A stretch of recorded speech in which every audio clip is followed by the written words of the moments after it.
Hello, dear friends. I'm here again. I salute all of you. I thank you for following and all the nice comments that I got from you. I'm indeed very grateful. Yet I want to discuss the part 2 of the last video that I made about clerical shirts. I've gotten several requests asking me various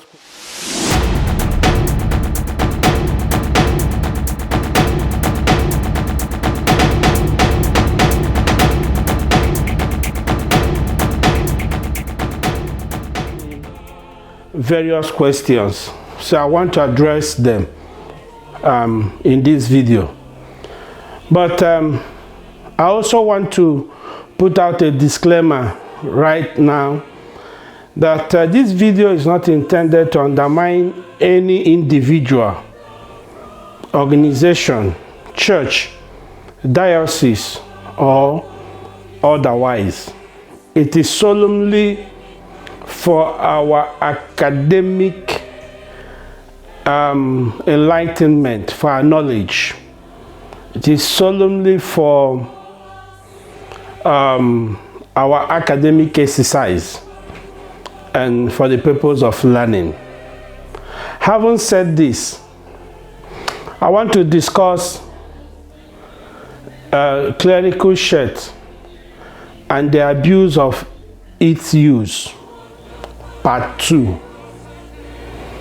Brethren, as clergy of the Orthodox Church or the Roman Catholic Church, or these days we even see Pentecostal churches dress in this form. So it has become very necessary that we put out certain videos to educate all men of God, especially those from the set that uses clerical shirt. The first question I got from the last video I made is it appropriate for a clergyman to put on his clerical shirt as well as putting on his traditional wear over it? I'm going to answer it this way. Is it correct to wear a tie under your traditional wear?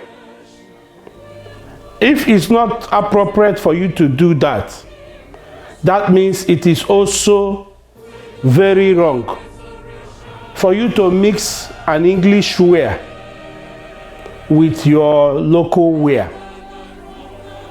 It doesn't just sound right ethically. But that being said, that doesn't mean that people will not do it. Not everything that we do is correct. Sometimes our cultural influences affect these things. But the correct and standard thing is that nobody from Scotland would put on their skate with clerical collar. You know, men wear skate in Scotland and other parts of Europe. And it is also obvious for you to note that clerical shirt is purely English or Roman. So I disagree that we will now show our traditional Isiago putting on clerical shirt under it. I think it's an error. So it's not correct. It doesn't look nice when I see people do it. But I'm not condemning anyone. It's also by choice. But it's not correct.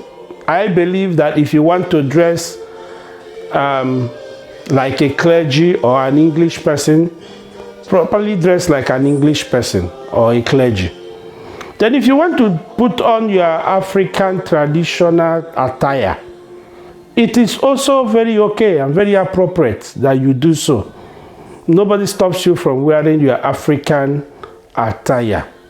Again, another vital issue I want us to discuss today is it proper for a clergyman to wear his collar to the market or to his at his leisure? Take for instance somebody waking up from his room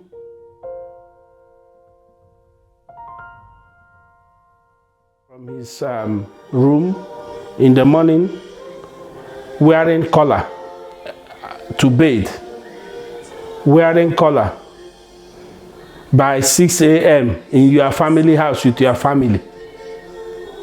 I don't think that's appropriate.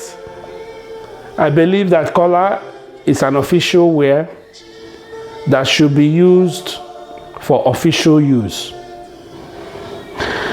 It is not correct for you to wear your collar to certain places. If you want to dress in an African attire, I believe you should dress like an African.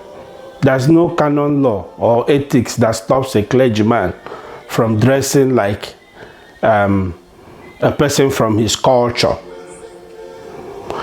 Again, you cannot be going for sports and you are putting on collar. Maybe you're going for gym. If you can't go to gym with a collar, why would you go to the market to sell or buy with your collar? It doesn't just make sense to me. So for the person who asked that question, that would be my response. For the other one who asked me about is it appropriate for a clergyman to dress with collar and traditional wear all together? My brother, the two don't go together. But can you wear your collar under a cassock? Correct. That's a correct dressing. That's all right. So if there are any other teachings,